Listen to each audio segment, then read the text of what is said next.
Assalamualaikum warahmatullahi wabarakatuh. Di tengah maraknya cara-cara penagihan yang dilakukan oleh DC-DC pinjaman online, yang saat ini banyak yang meresahkan nasabah-nasabah gagal bayar di pinjaman online. Saat ini timbul sebuah kejadian yang sangat mengagetkan kita semua, di mana kejadian ini terjadi di wilayah timur negara kita, yaitu tepatnya di daerah Gorontalo. Telah terjadi sebuah kejadian yang bikin kita miris, bikin kita merasa betul-betul kaget, karena sebenarnya hal ini tidak perlu terjadi. Hal ini tidak perlu dilakukan hanya karena sepele, yaitu mengenai gagal bayar atau telat bayar di aplikasi pinjaman online. Kejadian apa ini? Silahkan simak video ini sampai habis agar kalian tidak salah memahami isi dari video ini. Sebelumnya saya ucapkan terima kasih buat teman-teman semua yang sudah support channel ini, selalu mendukung channel ini, dan selalu menantikan setiap video yang saya upload berikutnya. Saya doakan kalian sehat selalu dan selalu dimudahkan rezekinya oleh Allah Subhanahu wa Ta'ala. Baik teman-teman, pembahasan kali ini yaitu ada sebuah kejadian yang sangat mengagetkan, yang membuat kita miris, yang membuat kita betul-betul turut berbela-sungkawa. Karena kejadian ini betul-betul sesuatu yang di luar kewajaran, di luar dugaan. Hanya disebabkan hal sepele, yaitu ada dugaan terkait dengan telat bayar atau gagal bayar di aplikasi pinjaman online. Dan kejadian ini sudah banyak diketahui orang, dan saya yakin Anda yang saat ini sedang menonton video ini, saya yakin Anda sudah tahu bagaimana kejadian ini. Dan di sini saya hanya mengulas saja tentang peristiwa yang terjadi di wilayah Gorontalo. Di mana kejadian ini yaitu menimpa salah seorang karyawati minimarket, di mana dia itu ditemukan oleh suaminya sendiri dalam kondisi yang sudah tidak bergerak lagi, dalam posisi menggantung.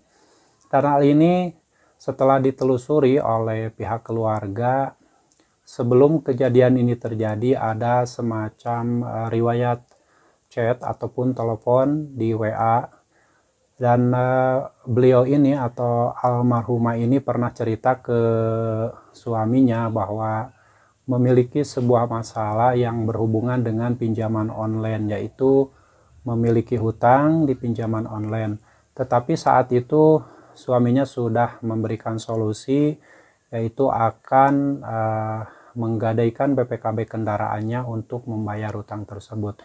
Tetapi tanpa diketahui oleh sang suami, almarhumah ini ternyata sudah berkomunikasi dengan seseorang yang katanya ada dugaan ini adalah admin dari sebuah pinjaman online yang menawarkan pinjaman dengan limit yang besar, yaitu sekitar 15 juta rupiah. Tetapi ada persyaratan yang harus dipenuhi oleh almarhumah, yaitu harus menyetorkan dulu sejumlah uang, dan hal ini sudah dilakukan oleh almarhumah sebanyak 2 kali. Yang pertama sekitar 1.900.000-an, dan sisanya ditransfer kedua kalinya, dan total dari uang yang sudah ditransfer itu adalah sejumlah Rp3.200.000.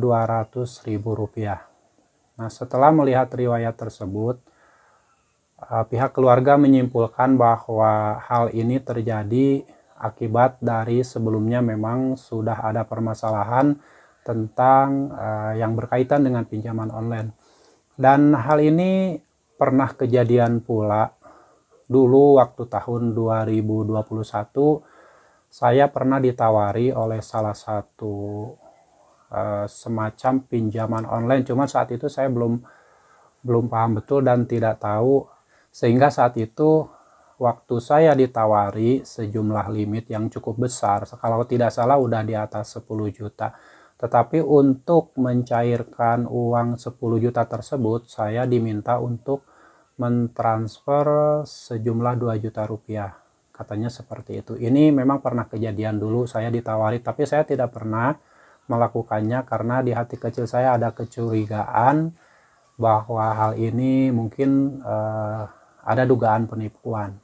Nah, yang terjadi ke karyawati di Gorontalo ini juga hampir serupa seperti itu modusnya, yaitu ditawari sebuah atau sejumlah limit pinjaman dengan jumlah 15 juta, tetapi harus mentransfer dulu sejumlah uang agar nanti limitnya bisa dicairkan 15 juta. Itu katanya seperti itu. Dan proses transfer tersebut sudah dilakukan. Nah, setelah dilakukan ada kabar bahwa nomor WA atau nomor telepon yang meminta untuk mentransfer uang tersebut ternyata sudah diblokir atau sudah tidak aktif, sehingga mungkin menjadi beban tersendiri untuk karyawati tersebut. Awal mula ditemukannya almarhumah ini adalah ketika si suami ini mendengar anaknya menangis di dalam kamar. Dan suaminya buru-buru melihat anaknya ke dalam kamar, dan setelah masuk kamar ternyata menemukan istrinya dalam posisi menggantung. Dan buat teman-teman saat ini yang mungkin ada sangkut paut dengan pinjaman online, telat bayar di pinjaman online atau gagal bayar di pinjaman online, hal ini tidak perlu terjadi pada kalian. Karena yang namanya gagal bayar di aplikasi pinjaman online itu bukanlah akhir dari segalanya. Hal ini hal sepele yang bisa diselesaikan, mungkin saat ini tidak bisa diselesaikan. Mungkin suatu saat nanti ketika kalian sudah memiliki rezeki yang lebih, memiliki rezeki yang cukup, dan bisa menyelesaikan semua ini. Jadi saya sarankan buat teman-teman semuanya yang saat ini mungkin sedang kesulitan ekonomi, mempunyai utang di aplikasi pinjaman online, jangan sampai kalian melakukan sesuatu yang di luar kewajaran, di luar logika, di luar akal sehat.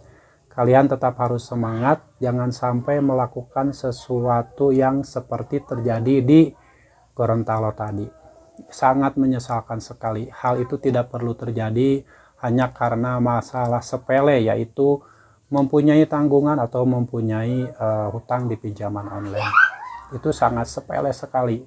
Tidak usah takut, apalagi ketika kalian sudah memulai telat bayar atau bahkan gagal bayar dan kalian sudah ditelepon, ditanyakan perihal pembayaran yang belum dibayarkan, itu kalian menyikapinya dengan tenang saja, dengan rileks, dengan santai. Dalam arti itu adalah salah satu cara agar kalian jangan sampai melakukan sesuatu yang di luar logika. Jadi kalian harus gunakan akal sehat, gunakan pikiran kalian dengan jernih, dengan sehat. Jangan sampai kalian terintimidasi, walaupun sudah dicaci maki, diteror dan sebagainya, dikata-katain kasar. Kalian kuatkan mental saja, karena itu hal itu dalam waktu tidak lama akan berlalu begitu saja kalau kalian memang bisa mengatasinya. Salah satunya yaitu dengan kuatkan mental. Lebih baik kalian malu sesaat daripada hancur selamanya.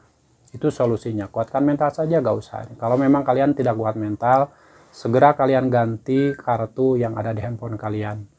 Lalu kalian bisa ganti kartu baru, kalian bisa memulai hidup baru dengan fokus mencari rezeki untuk menghidupi kalian dan keluarga. Jangan sampai kejadian-kejadian yang seperti di Gorontalo ini terjadi lagi. Karena sebenarnya hal ini sudah beberapa kali di waktu-waktu sebelumnya pernah terjadi juga. Padahal hal ini bisa diatasi.